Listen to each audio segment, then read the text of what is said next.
Hey everyone, welcome back to career in action. लगन आपकी, advice हमारी। This is Shilpa Saroj and आज के इस वीडियो में आप सभी का बहुत बहुत स्वागत है। तो देखो, आज आपके लिए बहुत बड़ी खुशखबरी एक तरीके से कह लो कि जैसे कि आप जान रहे हो कि एनटीपीसी एनएमएल, ठीक है, तो इसने जो है एग्ज़ाम कराया था। कब कराया था? 21 जनवरी को जो है एग्ज़ाम कराया था। ठीक, बहुत लोग दिए भी होंगे, तो आपको पता भी होगा कि एग्ज़ाम कैसे हुआ था। ये रहा आपके सामने पेपर। ठीक है, ये आपका माइनिंग सरदार एनटीपीसी एनएमएल जो है इसका पेपर था।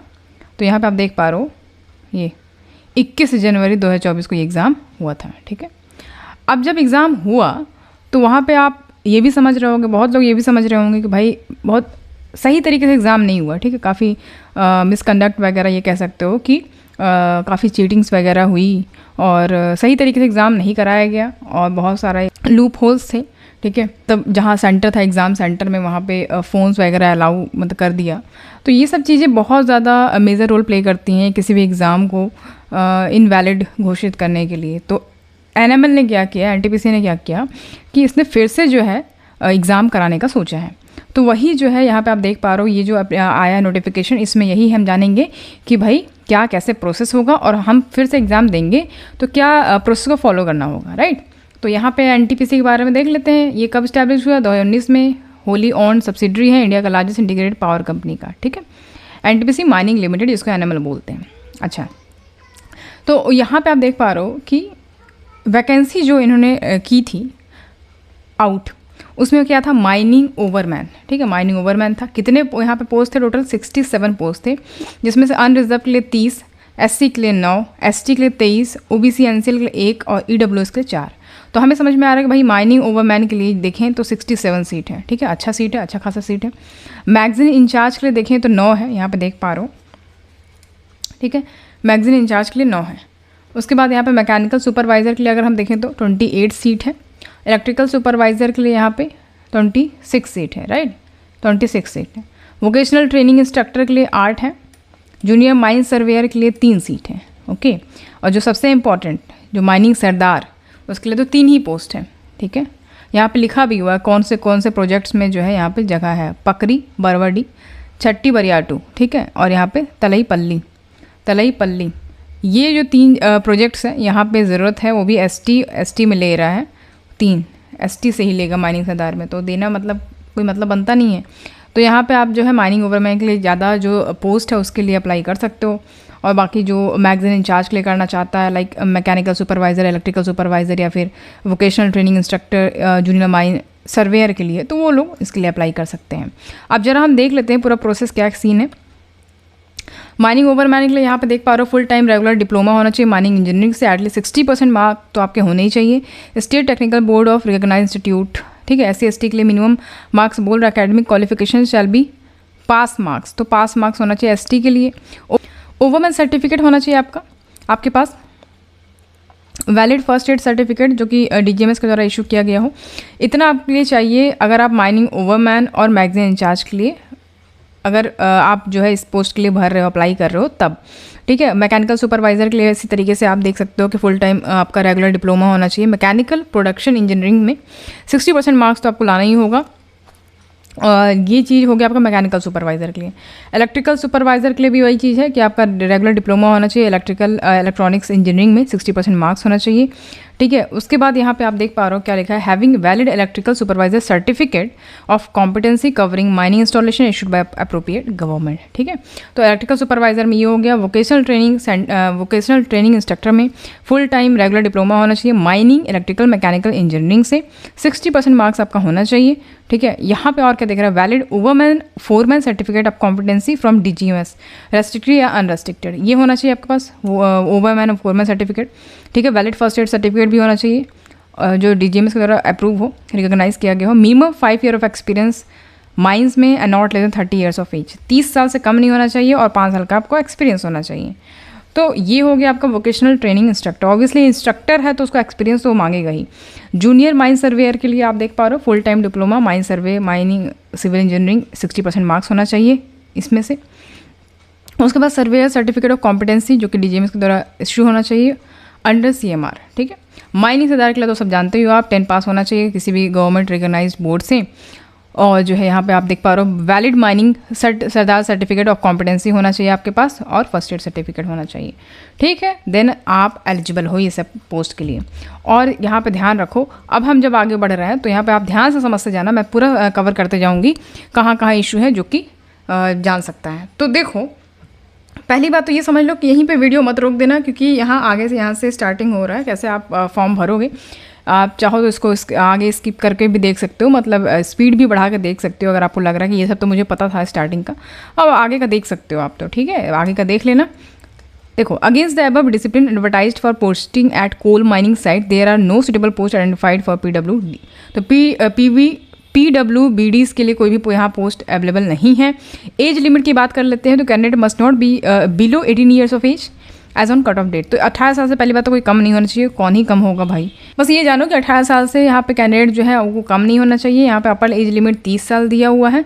ठीक है, अच्छा, अब यहाँ पे देख पा रहे हो the upper age limit for vocational training instructor shall be 40 years. तो upper age limit vocational training instructor के लिए 40 साल बताया है, क्योंकि ऑब्वियसली उसमें 5 साल आपका एक्सपीरियंस मांगा है, तो ये तो बनता ही है। फिर यहाँ पे कैटेगरी वाइज रिलैक्सेशन दिया है, अपर एज लिमिट मेंशन किया गया है कि OBC नॉन क्रीमी लेयर के लिए 3 साल है एज रिलैक्सेशन। ठीक है, और यहाँ पे SC/ST के लिए 5 साल होता है। प्रोजेक्ट अफेक्टेड पर्सन पैप जिसको बोलते हैं, लैंड आउटस्टी belonging to coal mining projects of NTPC animal advice 5 years in respect to category. ठीक है, तो यहाँ पे देख पा रहे हो लैंड आउटस्टी मतलब जिनके ज़मीन पे जिनके नाम पे ज़मीन था, वो ज़मीन अगर प्रोजेक्ट ले ली है या कंपनी ले ली है तो वो उनको लैंड आउटस्टी बोलते हैं, और उनको जो है यहाँ पे मिलता है क्या, रिलैक्सेशन। ठीक है, तो अगर जिस कैटेगरी से है तो उनको 5 साल का रिलैक्सेशन मिलता है।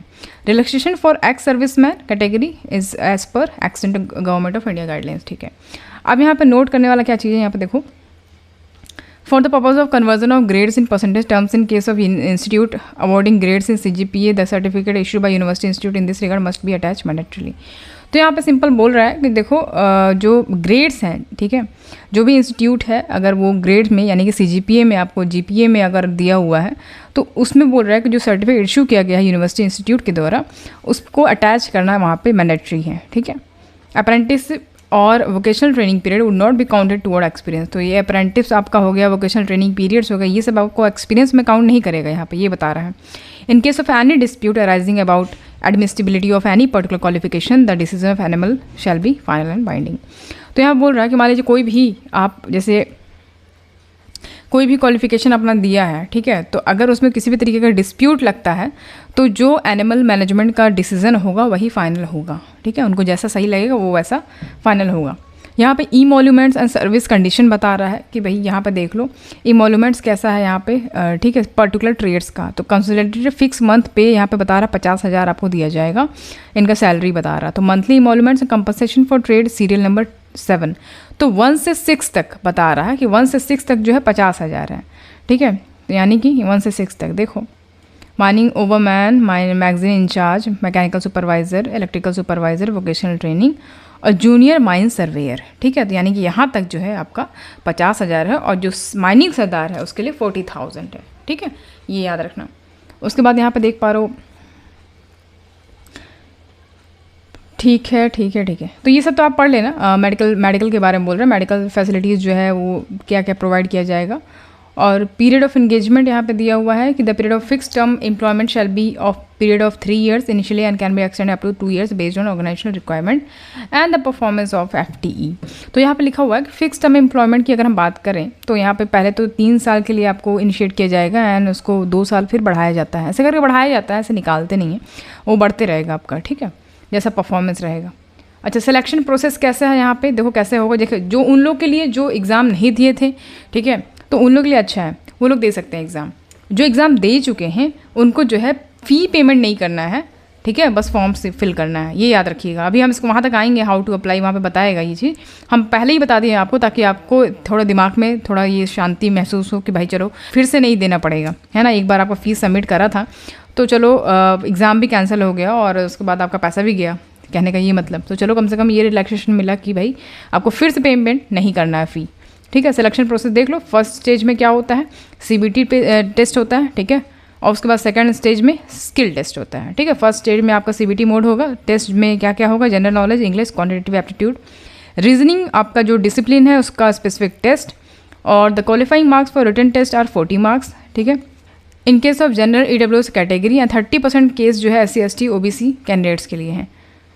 CBT test shall consist of 120 question, ठीक है। CBT टेस्ट जो है वो 120 क्वेश्चन के होंगे। 40 question will consist of MCQ from general knowledge, English, quantitative aptitude, reasoning and rest 80 question shall be MCQ from that discipline specific questions, ठीक है। तो यहाँ पे बता रहा है कि भाई जो CBT टेस्ट होगा 120 क्वेश्चन होंगे, जिसमें से 40 क्वेश्चन जो है वो MCQ होंगे general knowledge, English, quantitative aptitude, reasoning से, और जो 80 क्वेश्चन है वो आपका ट्रेड डिसिप्लिन से होगा, ठीक है।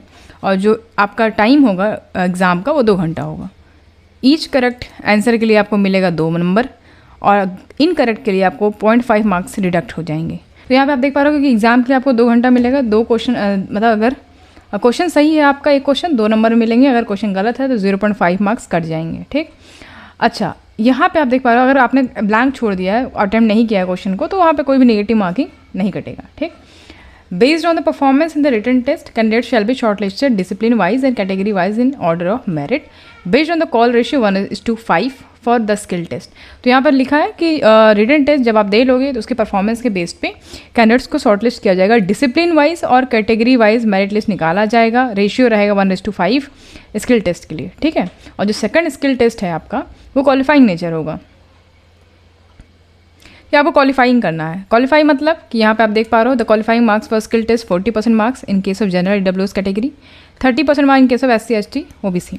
तो जनरल EWS के लिए जो है 40% मार्क्स लाना पड़ेगा आपको स्किल टेस्ट में, क्वालिफाइंग मार्क्स है एक तरीके से, और 30% जो है SC ST OBC के लिए, ठीक है। फाइनल मेरिट लिस्ट जो प्रिपेयर्ड होगा वो CBT टेस्ट के बेस्ड पे होगा for those candidate who qualified the in the skill test, ठीक है। तो जो फाइनल मेरिट लिस्ट बनेगा, जो बच्चे ये जो सेकंड स्टेज है यानी कि जो आपका स्किल टेस्ट है उसमें जो क्वालिफाई कर जाएंगे उन्हीं का फाइनल मेरिट लिस्ट बनेगा CBT के बेस पे, ठीक है।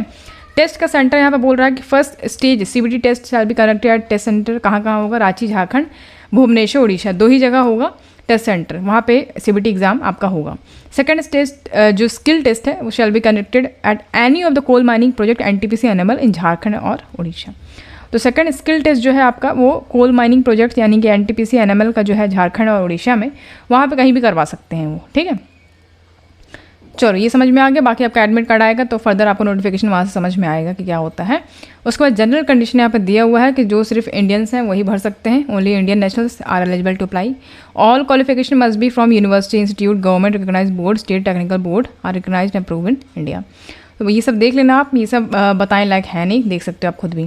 Posting shall be at any of the coal mining project sites of NTPC NML। तो ऑब्वियसली NTPC NML का जितने भी कोल माइनिंग प्रोजेक्ट्स हैं वहाँ पे पोस्टिंग कहीं भी दे सकता है वो, पाकरी बरवाडी CMP, छट्टी बरियातू CMP, किरानदारी CMP, तो ये देख सकते हो आप, ठीक है। उसके बाद यहाँ पर देख पा रहे हो 6 में क्या दिया, while applying for the post the applicant should ensure that he she fulfill the eligibility and other norms mentioned above as on the specified date and that the particulars furnished are correct in all respect।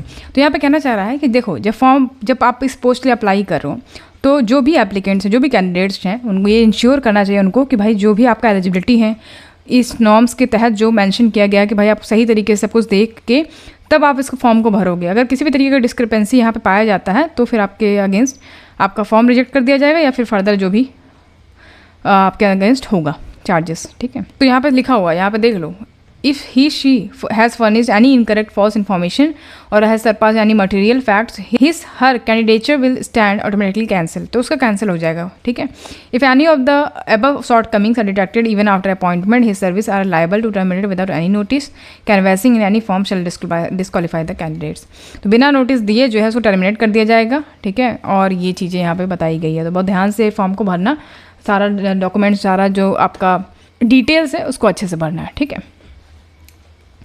तो ये आप देख लीजिएगा यहाँ पे in case of candidates belonging to schedule caste, schedule tribes, other backward, the candidate will be considered subject to verification of certificate in the prescribe format at the time of skill test, ठीक है। तो skill test जब आपका होगा उस time पे यहाँ पे बोल रहा है कि वेरिफिकेशन सर्टिफिकेट आपको लाना पड़ेगा प्रिस्क्राइब फॉर्मेट में, ठीक है।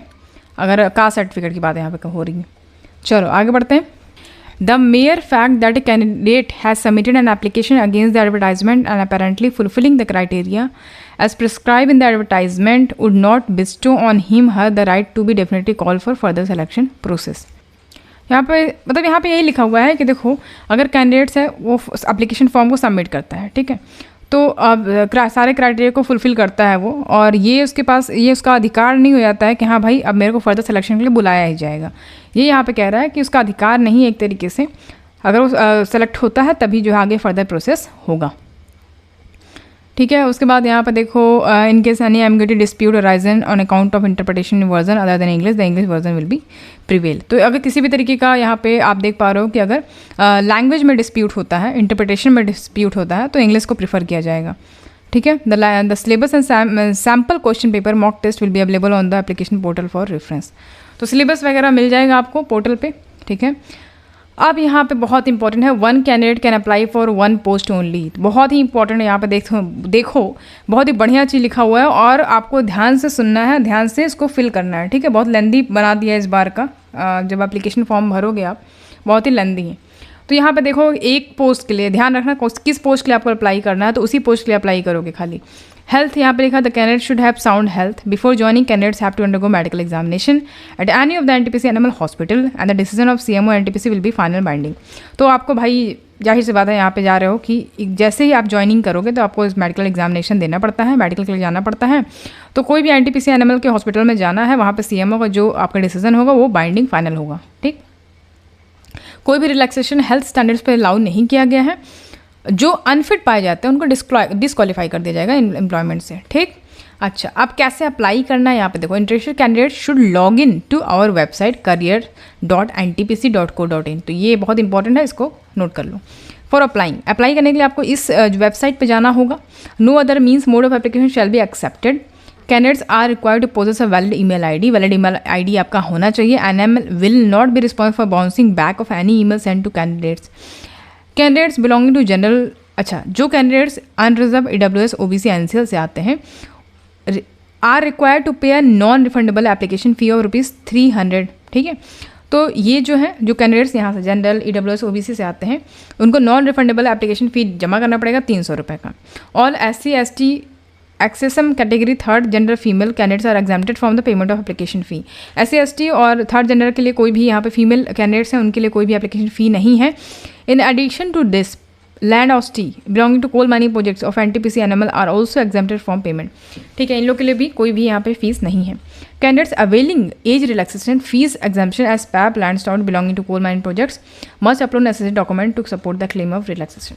तो यहाँ पे लिख रहा है सिंपल कि भैया जो ये लैंड ऑस्टी हैं, ठीक है, पैप हैं, तो ये जो उस प्रोजेक्ट से हैं तो उनको अपना नेसेसरी डॉक्यूमेंट जो है वहाँ पे लगाना पड़ेगा ताकि उनको रिलैक्सेशन मिल सके। ठीक, special consideration for candidates who were issue admit card against advertisement number NML 1/2023।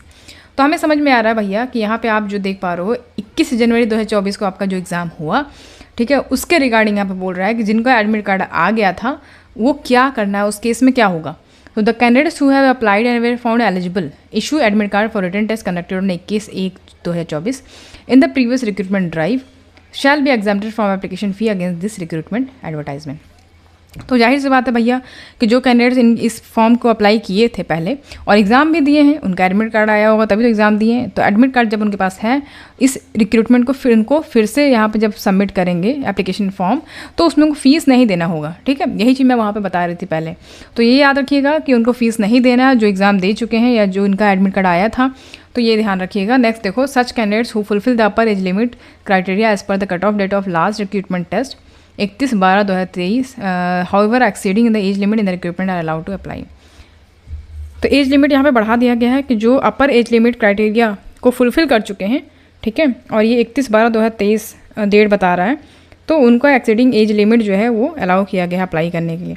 Such candidates must possess their admit card for written test on 21 January 2024, upload it in the application portal and provide the roll number and application number details from the admit card to avail the easy relaxation and fee exemption in the application portal।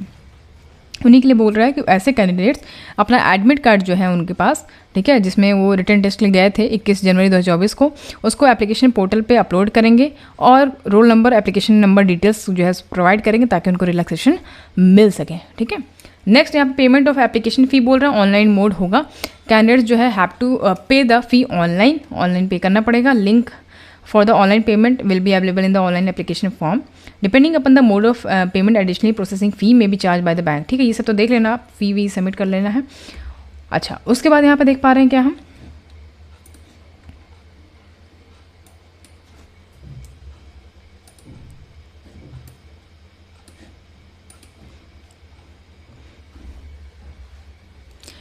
यहाँ पे देखो, after applying online candidate is required to download the registration slip generated by the system with unique application number. Copy of registration slip may be retained by the candidate for future reference. तो simple यहाँ पे लिखा हुआ कि apply करने के बाद candidate जो है उनको रजिस्ट्रेशन स्लिप को डाउनलोड कर लेना होगा ताकि फर्दर रेफरेंस के लिए, फ्यूचर रेफरेंस के लिए उसको रखें। ठीक है, यहाँ पे no document is required to send by post. Post से कोई भी डॉक्यूमेंट को सेंड नहीं करना, सब ऑनलाइन ही है यहाँ पे। It is mandatory that eligible candidate go through the full text of advertisement and agree to all condition given while applying for the post. Any further updates will be only be publish on the website and application portal. ठीक है, तो यहाँ पे लिख रहा है कि भाई सारा डिटेल पढ़ के तभी जो है एप्लीकेंट फॉर्म को भरेंगे। ठीक है, बाद में कोई इशू ना हो। और यहाँ पे लिखा है कि सारा बाकी का जानकारी जो है आपको वेबसाइट पे मिलेगा, एप्लीकेशन पोर्टल पे। अब यहाँ पे application date for online submission of application यहाँ पे देख पा रहे हो 17/7/2024 है, 17 जुलाई 2024। और लास्ट डेट जो है ये क्या है, 5 अगस्त 2024 तक जो है आप लास्ट डेट है एप्लीकेशन को भरने का। ध्यान रखिएगा, एप्लीकेशन फॉर्म जो है वो काफ़ी लंबी है, तो ध्यान से जो है इसको भरना है। बाकी कहीं दिक्कत होगा तो आप कमेंट सेक्शन में कमेंट कर सकते हो, मैं तो हुई वहाँ पे बताने के लिए। ठीक है, तो इसको भर देना, बाकी मस्त तैयारी कर लो फिर से और जो है इसको एग्ज़ाम दे दो। इस बार तो ले लेना सिलेक्शन। ठीक है, बस बहुत हो गया अभी। ठीक है, तो इसका जो कुछ क्लास करवा देंगे उसमें जो है आपका एक रिवीजन हो जाएगा तो ज़्यादा अच्छा रहेगा। ओके, चलो ठीक है, तो यहाँ पे बाकी इसको भर लेना है फॉर्म वगैरह। और बाकी कोई दिक्कत हो तो कमेंट सेक्शन में कमेंट कर देना। बाकी आप हमारा बैच ज्वाइन कर सकते हो। यहाँ पे एमपीपीएससी का आप देख पा रहे हो मॉक टेस्ट सीरीज अभी हाल ही में लॉन्च हुआ है। लाइक माइनिंग के लिए अलग है, जियोलॉजी वाले बच्चों के लिए अलग है। ठीक है, तो दोनों ही ले सकते हैं चेक करके कि भाई उनका कौन सा डिसिप्लिन है उस हिसाब से। बाकी यहाँ पे आप टेलीग्राम पे पेड ग्रुप भी ज्वाइन कर सकते हो, बाकी ऐप को डाउनलोड कर सकते हो जैसे कि मैंने आपको स्टार्टिंग में बताया था। वहाँ से जाकर आप मेरा कोर्स देख सकते हो हमारा, वहाँ से आपको जो सुटेबल लगे, जिसकी आप प्रिपरेशन कर रहे हो, आप वो वहाँ से परचेस कर सकते हो। बाकी आप मुझे इंस्टाग्राम और करियर इन एक्शन को भी इंस्टाग्राम पे फॉलो कर सकते हो, दिए गए नंबर पे कांटेक्ट कर सकते हो अगर आपको कोई क्वेरी है या आपको कुछ पूछना है तब। ठीक है, बाकी आप टेलीग्राम को फटाफट ज्वाइन कर लो, वहाँ पे मंडे टू फ्राइडे जो डेली क्विज होते हैं फ्री ऑफ कॉस्ट। बाकी हमारा पेड ग्रुप भी है, if you want then you can join the paid group. Okay, चलो तो चलो फिर आज के लिए इतना ही रखते हैं। बाकी कोई दिक्कत हो तो जरूर से जरूर बताइए कमेंट सेक्शन में। तो चलो आज के लिए इतना ही। Thank you so much for watching, see you at the next class. Thank you so much.